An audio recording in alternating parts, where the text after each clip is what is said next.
말씀 보겠습니다. 신명기 28장 15절에서 24절까지의 말씀입니다.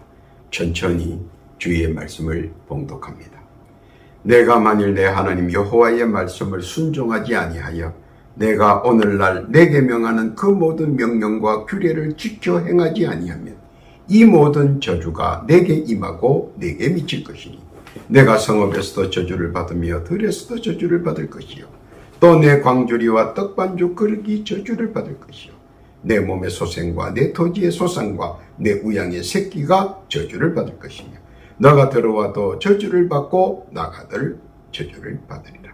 내가 악을 행하여 그를 잊었으므로 내 손으로 하는 모든 일에 여호와께서 저주와 공고와 견책을 내리사 망하며 속히 파멸케 하실 것이며 여호와께서 내 몸에 연병이 들게 하사 내가 들어가 얻을 땅에서 필경 너를 멸하실 것이며 여호와께서 폐병과 열병과 상한과 학질과 한재와 풍재와 썩은 재앙으로 너를 치시리니 이 재앙들이 너를 따라서 너를 진멸케 하실 것이라. 내 머리 위에 하늘은 노시 되고 내 아래의 땅은 철이 될 것이며 여호와께서 비 대신에 티끌과 모래를 내 땅에 내리시리니 그것들이 하늘에서 너 위에서 내려서 필경 너를 멸하리라. 아멘. 이 말씀은 하나님의 말씀입니다. 기도합니다. 하나님 아버지 감사합니다. 복되고 귀한 날 허락하시고 더하여 복된 시간 허락해 주시니 만만 감사를 드립니다. 이 시간 주의 말씀을 새깁니다. 복된 장중 되게 하시고 은혜와 은총이 넘치는 감사 충만의 시간 되게 해 주옵소서. 바라옵기는 못된 사탄마귀 귀신들의 요사가 일체 틈타지 않게 하시고 주의 뜻과 섭리와 영광과 사랑만이 나타나는 복된 시간 되게 해 주옵소서. 시종을 주 앞에 의탁하오며 우리 구주 예수님의 이름으로 기도하옵나이다. 아멘. 할렐루야. 지난 한 주간도 주 안에서 평안하시고 강건하셨습니까? 오늘 한 주간도 주 안에서 평안하시고 강건하시며 일치월장 승승장구하는 복된 주간 되시기를 예수님의 이름으로 축원합니다. 어떤 한 사람이 유순하고 부드럽고 착하면 사람들은 착각을 합니다. 그리고 한없이 그 사람에게 무례를 범합니다. 신뢰를 범하고 부도덕을 범하고 멸시하고 경시하며 무시합니다. 그래도 계속 유순하고 부드럽게 착하면 다시 한번 생각해보고 그와 비슷한 예의를 갖추어야 하는데 사람들은 그렇지 못합니다. 그렇게 하면 더더욱 깔보고 경시하고 무시하고 무례를 범합니다.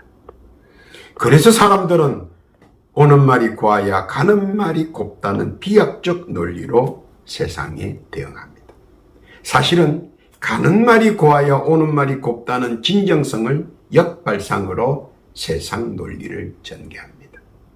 결코 손해보지는 않겠다는 방어의 심리도 한몫하는 것입니다. 그러다 보니 세상은 양보의 개념과 봉사의 개념이 점차 줄어들고 거기에 반하여 내가 한 만큼의 자기 권리를 담대히 수거하려는 생각들이 팽배해지고 있습니다. 조금도 손해보지 않겠다 하는 것입니다. 물론 좋고 나쁨을 떠나서 하는 말입니다. 뒤집어 보면 조금도 손해나 양보하지 않겠다는 심리도 가세하는 것 같습니다. 그러므로 사회가 점차 삭막하고 건조하며 퍽퍽한 것 같습니다. 무슨 일이든 책임 소재를 분명히 하려 하고 조금도 타인에게 배려나 양보 없이 자기 권리를 지켜나가려는 경향이 점차 팽배합니다. 조금은 느낌상 좋은 감정은 아니나 또한 나쁜 것도 절대 아닙니다. 단지 사람과 사람 사이의 윤활유 같은 양보의 미덕과 봉사의 조화가 상실되어 가는 것 같아 아쉬울 뿐입니다. 그러나 다른 문제에 있어서는 청렴하고 깨끗할 수도 있기에 보편적으로 흘러갑니다. 개인주의 팽창은 그것으로도 세상이 조금은 정화될 수 있기 때문입니다. 정확한 개인주의에서 바라보는 세상은 자기 하기 나름이라 하기에 따라 좋고 나쁨이 정확하고 또 여러 형태의 규칙이 잘 지켜지고 있다는 것입니다. 그래서 공동사회생활이 점차 확산되고 있기도 합니다. 그런데 일부에서는 그렇지 못합니다. 개인주의자들의 공동사회생활의 리듬을 깨고 규칙을 위반하고 규칙을 악용합니다. 그래서 사회는 언제나 일부의 몰지각한 부류로 인해 타격을 받고 공동사회생활의 어려움을 확산시켜줍니다. 그럴 때 국가가 법이라는 것으로 일부 몰지각한 사람들에게 철퇴를 가합니다. 만들어 놓은 규칙을 지키지 않으면 당연히 처벌을 받게 된다는 것입니다. 이것이 세상의 윤리와 도덕입니다. 하나님이 세상을 창조하시고 윤리와 생활의 법을 반포하시고 사랑하는 우리에게 지켜나가기를 권면하셨습니다. 그래서 하나님의 백성은 하나님의 말씀을 듣고 보고 말하며 지켜나갑니다. 하나님께서 그의 백성들이 하나님의 법을 지켜나가는 것을 보시고 기뻐하시고 구원의 복음과 하나님의 축복을 주시기를 원하셨습니다. 그래서 많은 이들이 하나님께서 말씀하신 것들을 지키며 예비하신 축복을 누리며 마음껏 즐겁게 행복하게 이 세상에서 살아갑니다. 그런데 여기서도 일부 몰지각한 백성들이 하나님께서 만드신 법을 순종하지 않고 역행하려고 부단히 애를 씁니다.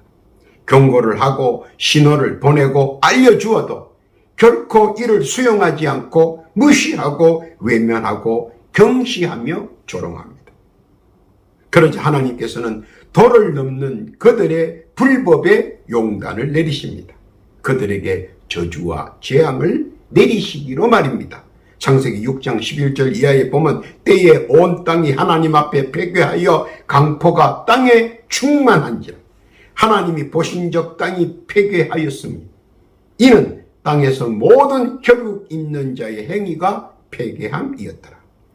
하나님이 노아에게 이르시되 모든 혈육 있는 자의 강포가 땅에 가득하므로 그 끝날이 내 앞에 이르렀으니 내가 그들을 땅과 함께 멸하리라.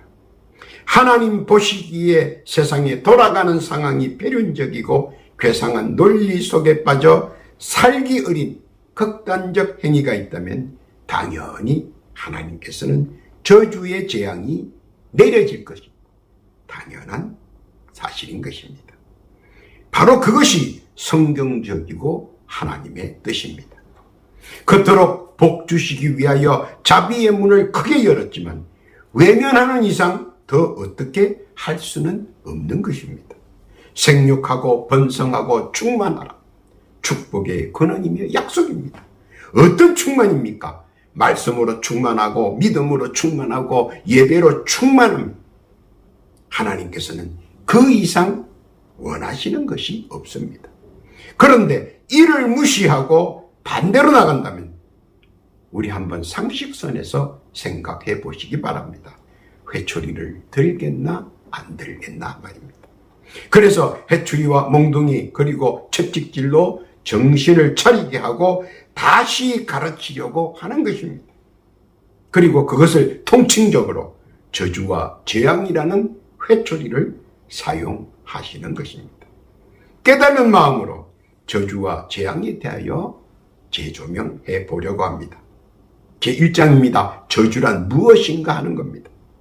이 세상에서 나타나고 보이는 저주스러움을 말합니다. 저주스러움이란 사람들이 그렇게 느낀다는 겁니다. 어떻게 느끼느냐? 사람들이 느끼는 것은 사실은 심정적입니다. 말들은 하지 않지만 마음으로 느끼고 동요되고 전율을 느끼며 공포로 느낄 수 있는 것입니다. 그것을 말하는 것입니다. 실제적으로 저주란 재앙으로 그 참모습을 여실히 가감없이 보여주고 느끼게 해주며 알게 해줍니다.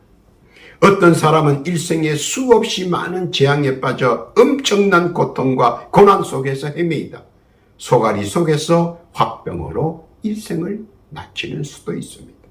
또 어떤 사람은 일생을 병고의 재앙에 빠져 가눌 수 없는 아픔과 신음으로 하루하루가 지옥 같은 아비규환의 절규 속에 병치레로 일생을 허망하게 보내며 고통 속에 일생을 마치는 수도 있습니다. 그뿐만 아니라 어떤 사람들은 악연의 재앙 속에서 스스로를 학대하고 절단하고 태우고 자르며 극단의 조치들을 육신에게 실행하여 육신을 도육하여 처참하고 흉측한 모습으로 좌계하고 흐느끼며 일생을 토사구팽하는 수도 있습니다. 참으로 무섭고 심란하고 비참하기까지 한 저주의 재앙의 한 단면도입니다. 어째서 이런 일들의 저주와 재앙이 근접했을까? 무엇 때문에 이런 안쓰러운 일들이 산을 이루어 적벽대전의 올무가 되었을까? 왜 이런 일들이 있어서는 안 되는 것들인데 우리에게 성큼 가까이 있는 것일까? 한 번쯤 자문해 보아야 하는 시점에 다가온 것 같습니다. 그래서 오늘 세상 저주를 한번 열거해 보려고 합니다. 귀담아 들으시기를 바랍니다. 첫째로 그 첫 번째 세상 저주란 재수가 없다는 사람들이 증거합니다. 고생해서 전략하고 또 전략해서 남들은 구두쇠라고 칭하는 소리를 들으며 열심히 고생해서 재물을 모아놓고 이제 살만하다고 스스로 위안할 때 그 재물을 쳐다만 보고 죽는 사람들입니다. 참으로 아쉽고 아쉬운 일입니다. 한 예로 나발이라는 사람을 봅니다. 사무엘상 25장 2절 이하에 보면 마온에 한 사람이 있는데 그 업이 갈멜에 있고 심이 부하여 양이 3천이요 염소가 1천이므로 그가 갈멜에서 그 양털을 깎고 있었으니 그 사람의 이름은 나발이요 그 아내의 이름은 아비가일이라. 그 여자는 총명하고 용모가 아름다우나 남자는 완고하고 행사가 악하며 그는 갈멜 족속이었더라. 성경은 그가 부함을 기록합니다. 이어 말씀을 봅니다. 아비가일이 나발에게로 돌아오니 그가 왕의 잔치 같은 잔치를 그 집에 배설하고 되취하여 마음에 기뻐함으로 아비가일이 밝은 아침까지는 다소간 말하지 아니하다가 아침에 나발이 포도주가 깬 후에 그 아내가 그에게 이 일을 고하며 그가 낙담하여 몸이 돌과 같이 되었더니 한 열흘 후에 여호와께서 나발을 치시매 그가 죽으니라. 왕과 같은 잔치를 할 정도이니 그가 그 당시에 얼마나 큰 부자인지 알 수 있습니다. 그러나 저주의 재앙의 결과는 너무 황당합니다. 다 모아놓고 죽는다는 말입니다. 남들이 말하는 소위 재수가 옴붙은 사람입니다. 아쉽고 아쉽지만 그는 거기까지입니다. 다시 말하자면 부를 누릴 수 없을 정도로 하나님의 눈밖에 난 사람이라는 것입니다. 무엇이 하나님 눈밖에 났는지 우리는 한번 깨달음이 있어야 됩니다. 만드신 이도 하나님, 주시는 이도 하나님이십니다. 그런데 이를 깨달지 못하고 자기 스스로가 무엇인가 이루어냈다고 자만하면 그 결과가 바로 이런 예를 만든다는 것입니다. 또 다른 예가 있습니다. 일들을 완성해놓고 누리지도 못하고 죽는 사람입니다. 헤롯 왕을 예로 듭니다. 사도행전 12장 21절 이하에 보면 헤롯이 나를 택하여 왕복을 입고 위에 앉아 백성을 호유한다. 백성들이 크게 부르되 이것은 신의 소리요 사람의 소리는 아니라 하거늘 헤롯이 영광을 하나님께로 돌리지 아니하는 거로 주의 사자가 고치니 충이 먹어 죽느니라. 천신만고 끝에 그는 최종 권력을 잡습니다. 당시 이스라엘은 3명의 분봉왕이 있었습니다. 물론 사촌 형제간들입니다. 그러나 권력의 속성상 왕은 한 명입니다. 그러니 암투는 상상을 초월합니다. 용호 상박과 권모 술수가 얼마나 치열했겠습니까? 그 와중에 바른말 하는 세례 요한과 주의 사자들 그리고 종래는 예수까지 죽음으로 몰고 갔습니다. 이제 정적들을 모두 제거하고 혼자 나라를 독차지하고 무엇인가를 다 할 수 있다고 자아자찬하며 세상에 보여주려 했으나 결코 하나님이 그냥 두시지 않았습니다. 하나님의 눈밖에 난 사람이기 때문에 오히려 사도행전 12장 24절 이하에 보면 하나님의 말씀은 흥왕하여 더하였더라.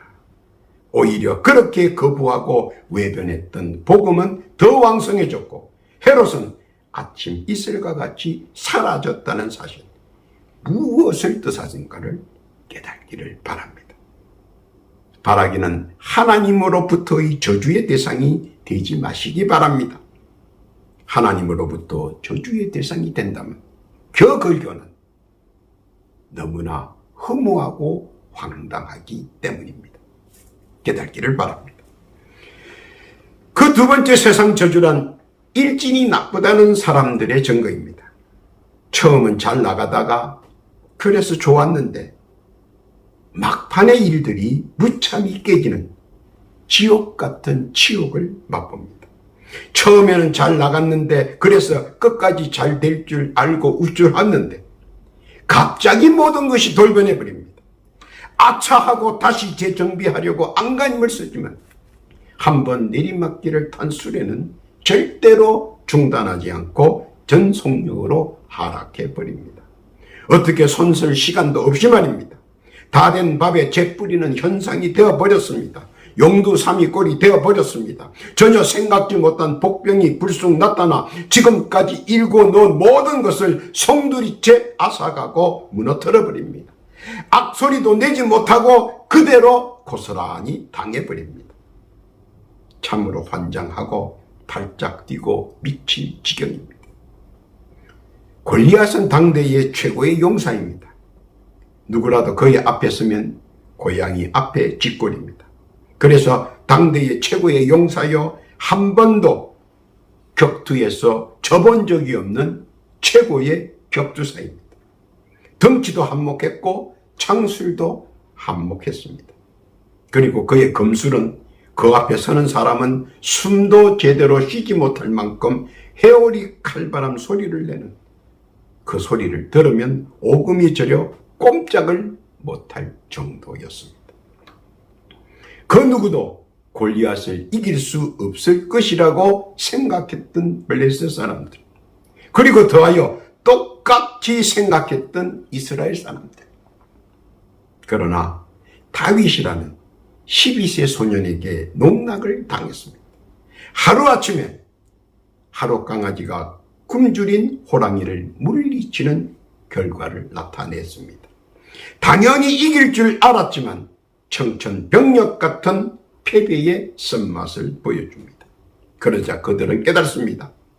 아, 저것이 신의 저주가 아닌가.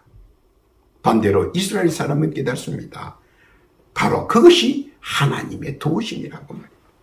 그리고 그들은 골리앗의 일진이 신의 저주의 재앙을 받았다고 말합니다.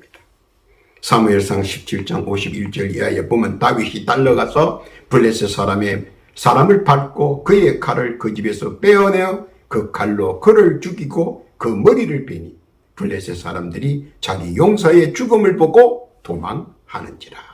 다 된 밥에 죄가 된 것은 바로 하나님의 저주입니다. 그들은 일진이 재앙을 만난 것입니다. 또 하나 있습니다. 바로왕은 유명한 전술가입니다. 자기를 미워하고 자기 민족을 싫어하여 도망가는 이스라엘 사람을 정오했습니다. 물론 출애굽을 허락했지만 마음은 썩 좋지 않았습니다. 왜냐하면 언제 마음이 변해 자기 나라를 쳐들어올지 그 후과가 결코 좋은 것은 아니었습니다. 그리고 그들이 출애굽할 때 그냥 나간 것이 아니라 많은 치명적인 상처를 주고 나갔기에 더더욱 그냥 보낼 수는 없었습니다. 그래서 홍해 쪽으로 몰아넣고 모두 죽이려고 마음먹었습니다. 그리고 기다렸습니다. 그들이 홍해 쪽으로 가기를 말입니다. 한동안 기다리자 염탐꾼들로부터 연락이 왔습니다. 바로 바로 왕이 기다리는 소식이었습니다. 바로 이스라엘 민족들이 홍해 쪽으로 간다는 것입니다. 그리고 그들이 홍해에서 건너지 못하고 발이 묶여 갈팡질팡하며 모두 넋을 놓고 모세에게 불평하고 더 나아가서는 세력이 양분되어 서로 싸우고 있다고 염탐꾼은 말합니다. 바로 왕은 이때를 철호의 기회로 알고 전 마병과 전차병을 동원하여 홍해로 가갑니다. 그리고 이 기회에 모세와 그 추종자들을 단숨에 죽이려고 진격합니다. 당시 이스라엘 사람들은 부엌칼 외에는 다른 쇠붙이를 가지고 나가지 못했습니다. 그래서 모두 비무장입니다. 단지 목동에 지팡이만 들고 있을 뿐입니다. 그러니 싸울 수 있는 무기는 전혀 없습니다. 만약 전투를 한다면 전멸밖에 없습니다. 그런데 승리의 계가를 부를 줄 알았던 바로 왕과 이집트 마병과 전차는 모두 홍해에 수장되고 말았습니다.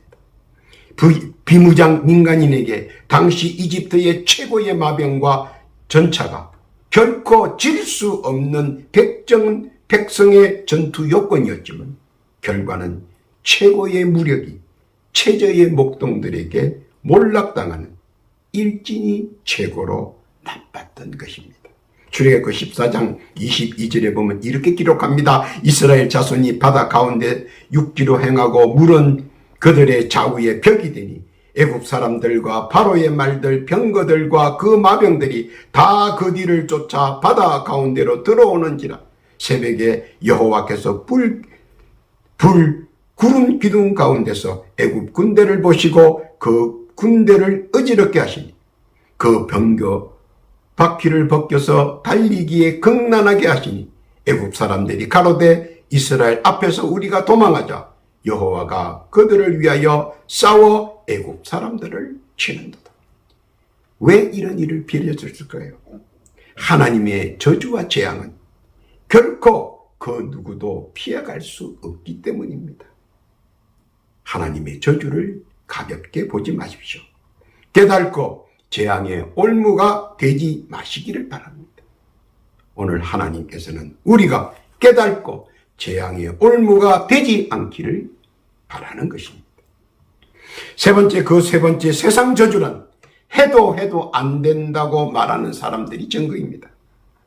사람들은 누구나 열심히 노력합니다. 또 잘 될 거라는 막연한 확신 속에서 최선을 다해 노력합니다. 그런데 어떤 사람들은 보면 어찌 그리 하는 일마다 잘 되는지 모릅니다. 그런데 남이 하면 되는 일, 내가 하면 안 됩니다. 이렇게도 해보고 저렇게도 해봅니다. 그런데 요지부동입니다. 어떤 때는 너무 황당합니다. 그래서 나한테 왜 그러느냐고 허공에다 대고 하소연도 해봅니다. 그러나 상황과 결과는 언제나 똑같습니다. 참 죽을 노릇입니다. 아합 왕이라고 있습니다. 이스라엘의 왕인데 그 사람은 너무나 머리를 많이 씁니다. 그런데 항상 하나님 반대편의 머리를 많이 씁니다. 이렇게도 해보고 저렇게도 해봅니다. 그런데 하는 일마다 잘 되지 않습니다. 그러다 보니 정적들이 많고 적들이 많습니다. 이웃나라의 도움으로 방비를 잘하고 이리저리 잘 피해 다니며 간신히 일을 마무리합니다. 그런데 적들이 무심히 허공에다 쏘아 올린 화살이 어찌 그리 정확하게 그를 맞추는지 신기할 뿐입니다. 그것뿐만 아니라 철동 같은 갑옷을 뚫고 화살이 정확하게 너꼬를 파고 들어와 그 자리에서 죽습니다. 참으로 눈뜨고 코 베어가는 격입니다. 그 어떤 것도 대처할 수 없습니다. 그것이 저주의 재앙입니다. 완벽한 것도 저주의 재앙에 들어가면 모두 허물어지고 물거품이 된다는 사실입니다. 저주의 재앙이 들어가면 해도 안 되는 것입니다. 오히려 자기 자신이 더 큰 낭패를 봅니다. 요리조리 피할 수 없다는 것입니다. 열왕기상 22장 34절에 보면 한 사람이 우연히 활을 당겨 이스라엘 왕의 갑옷 솔기에 쏜지라 왕이 그 병거 모는 자에게 이르되 내가 부상하였으니 내 손을 돌이켜 나로 군중에서 나가게 하라 하였으나 이날의 전쟁이 맹렬하였으므로 왕이 병거 가운데 붙들려 서서 아람 사람을 맞다가 저녁에 이르러 죽었는데 상처에 피가 흘러 병거 바닥에 고였더라.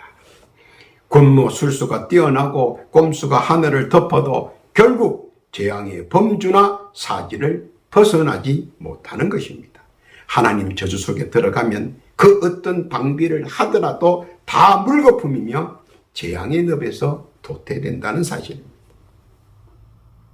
오늘 하나님께서는 우리에게 바라는 것이 있습니다.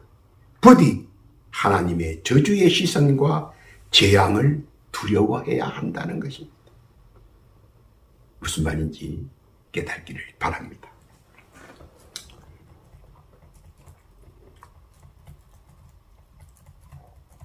네 번째입니다. 세상 저주란 다 된 밥에 재 뿌리며 말아먹는 사람들의 증거입니다. 세상에 부와 명예가 계속적인 것 같아도 엄청난 굴곡과 시련이 있다는 것을 시간이 가고 세월이 가면 알게 됩니다. 그런데 영원할 것만 같았던 권력과 부 그리고 명예에 대한 실추는 대물림하면서 어긋나기 마련입니다. 선대가 이루어 놓았던 것들을 폐륜과 협작으로 모든 것을 탕진하고 더 나아가 선대의 모든 권력과 부 그리고 명예까지 송두리째 갉아 먹어버리는 후대가 수두룩합니다. 왜 그럴까요? 왜 선대의 모든 명예를 후대가 갉아먹을까요? 엘리의 자식들을 보면 자세히 알 수 있습니다. 무엇을 하느냐? 신에게 저주받을 행동을 한다는 것입니다. 사사로이 신을 이용하는 행위는 결국은 그것이 부메랑이 되어 자신의 향해 무서운 덕이 되어 고랑고랑 숨어서 자기 발목을 잡는다는 사실입니다. 아픔과 고통과 고난을 주면서 말입니다. 그리고 그것은 참혹하고 혹독한 사지라는 것을 만천하에 보여줍니다. 신의 저주와 재앙은 결코 피할 수 없는 것을 알고도 그러는 건지 아니면 진짜 모르고 그러는 건지 참 답답할 뿐입니다. 뻔히 종말이 어떻게 될 거라고 보이는데 말입니다. 사무엘상 2장 12절 이하에 보면 엘리의 아들들은 불황자라 여호와를 알지 아니하더라. 분명한 것은 선대가 이루어 놓은 금자탑에 재 뿌리는 폐륜하라는 사실입니다. 사무엘상 4장 11절 이하에 보면 하나님의 궤는 빼앗겼고 엘리의 두 아들 홈니와 비느하스는 죽임을 당하였더라. 하나님의 저주는 결코 선대와 연관짓지 않는다는 사실입니다. 그러므로 거듭 말하지만 하나님의 저주 안에 들어가서는 안 된다는 사실입니다. 하나님의 저주 안에 들어가면 아무리 해도 결국은 그것을 다 화로 받는다 하는 것입니다.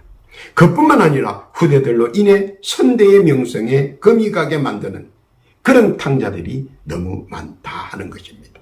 선대의 명성을 먹칠하는 것도 부족해 그 명성을 실추시키고 그것도 부족하여 아예 바닥으로 내몰기까지 해버린다는 것입니다. 그 결과는 고스란히 자기에게 돌아오는데 말입니다.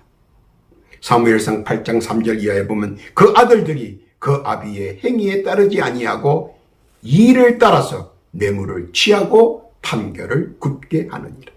하나님께서는 불꽃 같은 눈동자로 그리고 사랑의 눈길로 지켜보시지만 말씀에 불순종하는 자, 말씀을 외면하는 자, 말씀을 희롱하는 자에게는 분명히 세상 재앙을 내리신다는 사실을 잊지 말기를 바라시는 겁니다.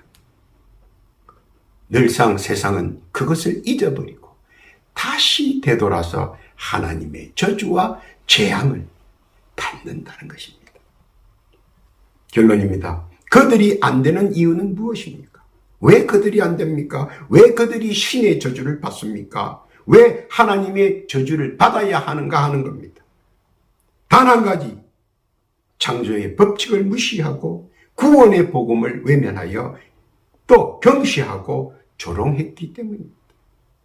깨닫기는 한마디라도 경시하거나 조롱하지 말라는 겁니다. 한마디로 해서 하나님의 구원의 복음을 외면하지 말라는 것입니다. 그때도 그랬지만 지금도 저주와 재앙은 그대로 유효하다는 것입니다. 그리고 그렇게 지금도 하신다는 사실 알아야 합니다. 사랑의 또 다른 반쪽은 저주입니다. 저주의 뒤에는 저주의 재앙이 필히 따른다는 사실입니다. 그래서 말합니다. 바라기는 하나님의 저주 받지 말라고 말입니다. 그러면 하나님의 저주를 받지 않으려면 어떻게 해야 하는가? 간단합니다. 하나님의 말씀을 믿고 따르고 순종하면 됩니다. 그것 위에는 다른 것은 전혀 없다는 사실입니다. 사랑의 하나님께서 창조하신 천계법을 따라 예수 그리스도를 믿고 저주와 재앙의 굴레에서 헤어나오기를 오늘도 하나님께서는 우리에게 말씀하고 계시는 겁니다. 깨닫기를 바랍니다. 하나님께서는 저주를 주시기 위하여, 재앙을 주시기 위하여 결코 이 세상을 창조하지는 않았다는 것입니다. 그러나 불순종하고 외면하고 그리고 조롱하고 그리고 말씀을 듣지 않는 자에게는 철퇴를 가하신다는 것입니다. 오늘도 하나님의 말씀을 믿고 따르고 순종하며 그의 독생자 예수 그리스도를 믿고 모든 정오와 저주와 무서운 재앙의 굴레에서 벗어나 하나님께서는 지상천국, 천상천국을 누리는 성도 되기를 원합니다. 그런 복된 성도 다 되시기를 우리 구주 예수님의 이름으로 축원합니다. 아멘. 기도합니다. 하나님 아버지 감사합니다. 주의 창조의 뜻과 구원의 섭리를 깨닫게 해주시고 또 주의 저주와 재앙을 깨닫게 해주시니 만만 감사를 드립니다. 주의 뜻을 깨닫지 못한 자들에게 경종이 되게 하시고 더하여 우리들의 전도 사명을 더 일깨워 주심에 감사를 드립니다. 저들에게 주의 뜻과 섭리와 사랑을 더 많이 알도록 우리들에게 지혜와 총명과 명철을 허락하여 주셔서 그 소명 감당케 해 주옵소서. 더하여 예비하신 자비와 축복 누리게 하여 주옵소서. 더하여 기도하옵기는 육신의 지구에서 벗어나지 못하는 저들에게 주의 자비와 사랑을 체험할 수 있도록 지금 이 시간 강하게 역사하여 주옵소서. 지금 이 시간 예수 그리스도의 이름으로 기도하오니 못된 사탄마귀 귀신들은 그 머무는 육신에서 즉시 물러갈지어다. 즉시 물러갈지어다. 그리고 물러간 그 자리에는 강건으로 채워질지어다. 건강 충만으로 응답할지어다. 또한 더불어 기도하옵기는 각자 올리는 기도 제목이 있습니다. 각자 올리는 청원의 기도, 소망의 기도를 들어 응답하여 주옵소서. 작은 것 하나까지라도 온전히 주 앞에 상달되며 간합하셔서 다 응답받는 복됨을 허락하여 주옵소서. 모든 올려드린 기도 들어주실 줄 믿사오며 감사와 찬송과 영광을 올리며 우리 구주 예수님의 이름으로 기도하옵나이다. 아멘.